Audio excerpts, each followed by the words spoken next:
bak malam yang mulianya perlu long sampaikan menyangkut dengan ulama.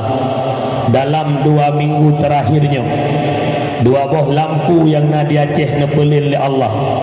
Yang pertama minggu yang kalepah Allah nepelin lampu yang nak di Aceh Utara. Abun singgah mata sira ulama karismatik Aceh juga merangkap beliau wakil Tastafi daripada Aceh Utara. Dalam senujuh abun singgah mata Allah nepelin sabuh lampu yang nak di Aceh Jaya. Di Lamno Abu Salim Lamno. Beliau ulama tuha umur sekurang 20 tahun. Kemudian dalam minggu-minggunya necok sira ulama juga guru besar Dayah Darul Munawarah Kota Kerum. Lam minggunya leher boh lampu nepelin oleh Allah Ta'ala.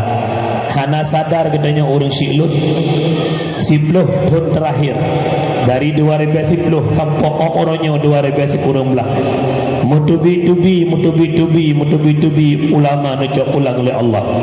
Akhir 2010 kena damang 2011 necok salah sira lampu yang nak diperlak tengah nak khutbah Jumaat.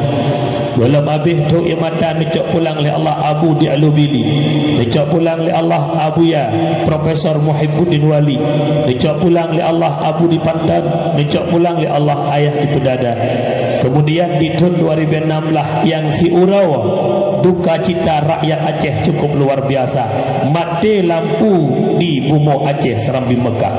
Lih subuh necok pulang oleh Allah Abun di Selimum.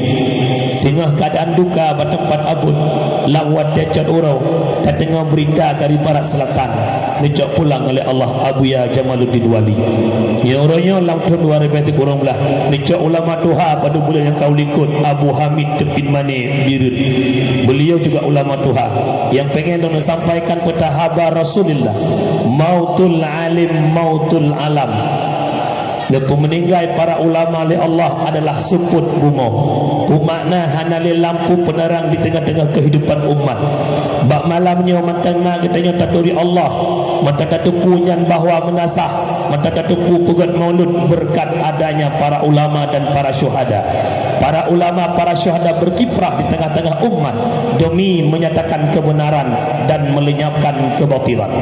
Seandainya para ulama berpangku tangan dalam artian kata han gede menyatakan kebenaran dan han gede lenyapkan kebatilan, mungkin bak malamnya di kampung penada ironyo hana dakwah, hana maulid mulasah haiti mudibli, hana le soadan karena kami cok ulang para ulama oleh Allah lewat mimbar dakwah bak malam yang mulianya. Dan kepada masyarakat lu pendengar setia Radio Mutiara FM, katanya orang beriman tak mengaku beriman ke Allah, tak mengaku beriman ke Rasulullah, bekna lam hati-hati katanya beriman rasa benci dan mencaci maki para ulama.